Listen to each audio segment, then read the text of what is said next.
రెండు తెలుగు రాష్ట్రాల్లో మల్లారెడ్డి అంటే తెలియని వారు ఉండరు. తెలంగాణ రాష్ట్ర పాలిటిక్స్లో ఆయన స్పెషల్ అట్రాక్షన్. ఎందుకంటే సభ ఏదైనా నవ్వులు పోయించేలా మల్లారెడ్డి మాట్లాడే తీరు ఉంటుంది. మల్లారెడ్డి అంటే మల్లారెడ్డి. ఆయనకు ఎవరూ పోటీ లేరు, సాటిరారంతే. అవును మరి. ఏం చేసినా ఏం చెయ్యాలన్నా ఆయన వల్లే అవుతుందనిపించేలా మల్లారెడ్డి పనులుంటాయి. కష్టపడ్డా, పాలమ్మినా, పూలమ్మినా, కాలేజీలు గట్టినా అంటూ మల్లారెడ్డి చెప్పిన డైలాగ్స్ ఏ రేంజ్లో వైరల్ అయిందో మనందరికీ తెలిసిందే. 7-10 వయసులోనూ ఆయన చాలా యాక్టివ్గా ఉంటూ అందరినీ ఆశ్చర్యానికి గురి చేస్తుంటారు.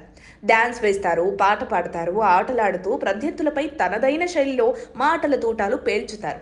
ఒకటేంటి, మల్లారెడ్డి ఏం చేసినా వైరల్ అవ్వాల్సిందే అన్నట్లుగా ఉంటుంది పరిస్థితి. తాజాగా ఆయనకు సంబంధించిన ఓ వీడియో వైరల్ అవుతోంది. మేడ్చల్ ఎమ్మెల్యే మల్లారెడ్డి రాజకీయంగానే కాదు, సామాజికంగా చాలా యాక్టివ్గా ఉంటారు.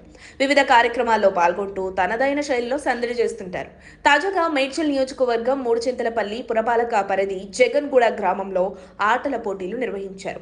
Telangana minorities residential educational institute society ఆధ్వర్యంలో నిర్వహించిన జిల్లా స్థాయి క్రీడల మీట్ 2025-26 కార్యక్రమాల్ని ఎమ్మెల్సీ ప్రభుత్వ విప్ పట్నం మహేందర్ రెడ్డి, ఎమ్మెల్యే మల్లారెడ్డి కలిసి ప్రారంభించారు.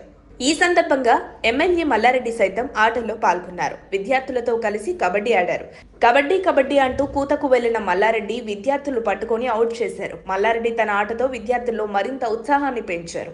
ఈ సందర్భంగా మీడియాతో మాట్లాడిన ఎమ్మెల్యే, సీఎంలు వస్తూ ఉంటారు, పోతూ ఉంటారు. విద్యార్థులకు ప్రత్యేకంగా గురుకులాలు ఏర్పాటు చేసి వసతులు కల్పించిన ఘనత కేసీఆర్దే అన్నారు.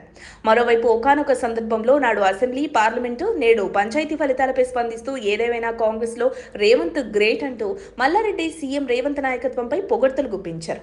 ప్రజల తీర్పును నేను ఆహ్వానిస్తా, రేవంత్ సర్కార్కు కూడా సహకరిస్తా అంటూనే ఎన్నికల ముందు ఇచ్చిన 6 గ్యారంటీలు ప్రజలకు అమలు చేస్తే ఇంకా బాగుంటుందని తెలిపారు.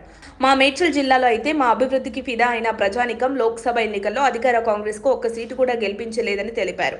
నేను జిల్లా మంత్రిగా గతంలో కెప్టెన్గా ఉన్నా కాబట్టి రిజల్ట్ అలా వచ్చిందని నవ్వులు పోయించారు. ఈ సందర్భంలోనే కేసీఆర్ ఏమో రేవంత్ సర్కార్పై యుద్ధానికి దిగుతుంటే మల్లారెడ్డి ఏమో రేవంత్ గ్రేట్ అంటూ ఆకాశానికి ఎత్తడం రాజకీయ వర్గాల్లో చర్చగా మారింది. రాష్ట్రంలో కాంగ్రెస్ అధికారంలో ఉండటం మల్లారెడ్డి కాస్త వెనక్కి తగ్గాల్సి వచ్చింది. ఒకానొక సమయంలో మల్లారెడ్డి కాంగ్రెస్ పార్టీలో చేరేందుకు ప్రయత్నించారని వార్తలు గుప్పుమన్నాయి. మళ్ళీ ఇప్పుడు తాజాగా రేవంతే గ్రేట్ అంటూ చేసిన వ్యాఖ్యలతో మల్లారెడ్డి కాంగ్రెస్ పార్టీలో చేరే ప్లాన్ ఏమైనా ఉందా అన్న గాసిప్ రాజకీయ వర్గాల్లో గుప్పుమంటోంది. మరి దీనికి కాలమే సమాధానం చెప్పాలి. మరిన్ని అప్డేట్స్ కోసం మా కాయ్ టీవీని సబ్స్క్రైబ్ చేసుకోండి. మా వీడియో కనుక మీకు నచ్చినట్లయితే లైక్ చేయండి, షేర్ చేయండి. మీ విలువైన అభిప్రాయాలను కామెంట్ బాక్స్లో తెలియజేయండి.